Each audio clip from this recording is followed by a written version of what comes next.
Hal yang indah tentang belajar adalah tidak ada yang bisa mengambilnya darimu. By B.B. King. Jika Anda mencari investasi yang akan abadi selamanya, maka belajar adalah jawabannya. Sekali Anda pelajari, maka pelajaran itu akan dapat dimanfaatkan selamanya. Jika orang tua Anda telah memberikan pendidikan kepada Anda semaksimal mungkin, bahkan sampai dengan kuliah, maka Anda harus bersyukur, karena orang tua Anda telah memberikan bekal abadi. Gunakan ilmu yang tinggi yang telah Anda terima itu, ciptakan harta Anda sendiri, dan capailah semua impian Anda dan balas bimbingan mereka tersebut dengan kebanggaan, dengan menjadikan Anda aset bagi dunia dan keluarga. Live as if you were to die tomorrow. Learn as if you were to live forever. Hiduplah seolah-olah Anda akan mati besok, dan belajarlah seolah-olah Anda akan hidup selamanya. Sebuah quote yang sangat bagus sekali dari Mahatma Gandhi. Hidup seolah-olah besok akan mati, sehingga kita diminta untuk senantiasa berbuat kebaikan kepada sesama, tapi belajar seolah-olah kita akan hidup selamanya, sehingga jangan pernah berhenti untuk belajar. Bila kita bicara untuk belajar, soal belajar itu sebenarnya adalah sebuah perjalanan, sebuah journey, sebuah perjalanan seumur hidup yang akan memperkaya hidup kita dan juga akan membantu kita memperluas wawasan kita.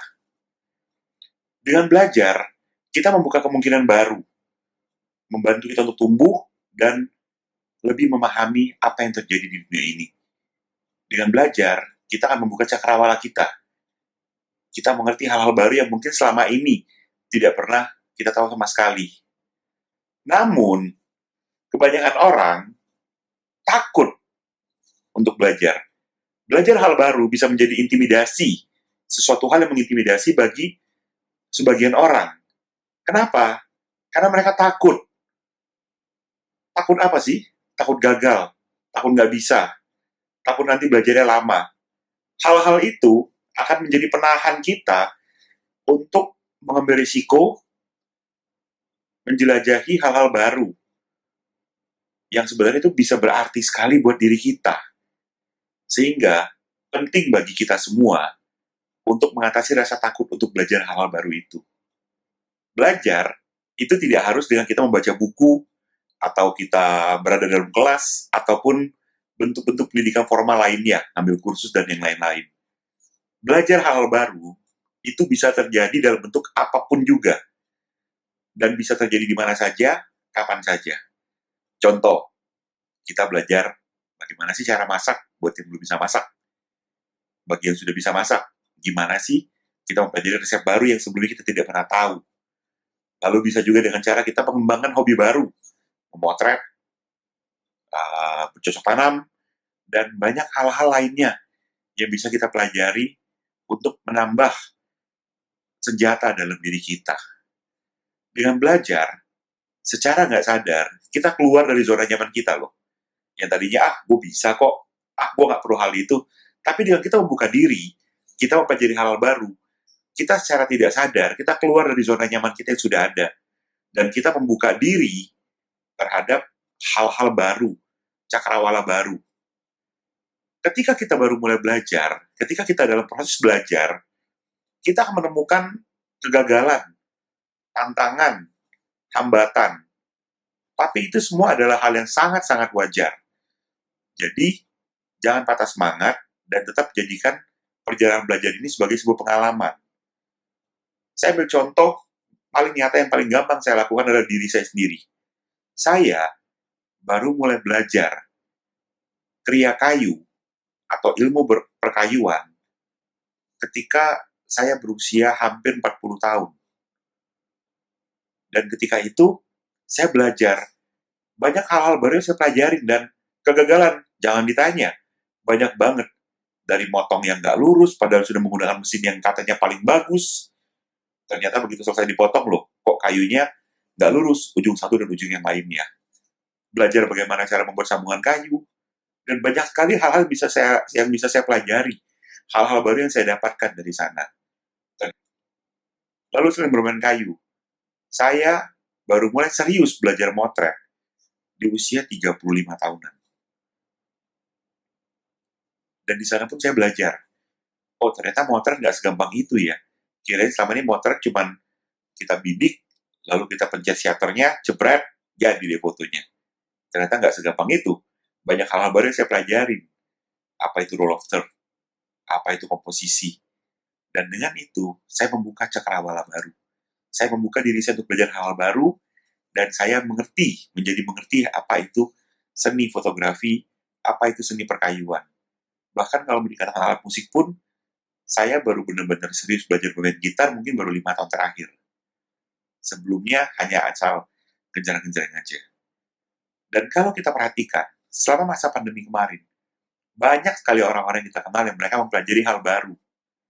Coba tanya pada teman-teman Anda, atau Anda sendiri. Flashback.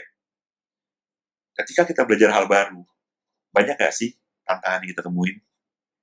Banyak gak sih kegagalan ketika kita mencoba? Sangat banyak. Dan kita punya 1001 alasan untuk kita menyerah atau tidak mau belajar. Tapi saya percaya bahwa Anda teman-teman di sini semuanya pasti orang-orang yang sangat-sangat tertarik dan terbuka untuk mempelajari hal-hal yang baru. Berani belajar itu butuh nyali, butuh keberanian loh. Kenapa? Karena dengan kita berani untuk belajar, kita membutuhkan keberanian kita untuk merangkul ketidakpastian. Saya sangat suka dengan kata-kata merangkul ketidakpastian. Living in uncertainty or embrace the uncertainty. Karena apa? Untuk belajar, itu kita butuh ketekunan. Kita butuh kesabaran, persistensi, patience, dan yang pasti, kita membutuhkan sikap diri kita yang positif untuk kita bisa menerima kegagalan dalam proses belajar ini sebagai sebuah batu loncatan untuk kita lebih menguasai suatu hal baru yang sedang kita pelajari.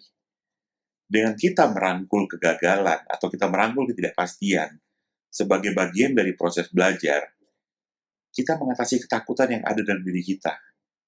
Dan secara tidak sadar, kita mendorong diri kita untuk bisa tumbuh dan berkembang lebih jauh lagi dari yang mungkin selama ini bisa kita bayangkan. Jadi teman-teman, jangan takut. Belajar, gagal itu adalah hal yang biasa. Kegagalan dalam belajar adalah sebuah proses. Kegagalan adalah pelajaran. Jadi jadikan itu sebagai sebuah proses untuk kita bisa menjadi manusia yang lebih baik lagi. Dengan kita berani belajar, kita secara tidak sadar, kita memperluas zona nyaman kita loh.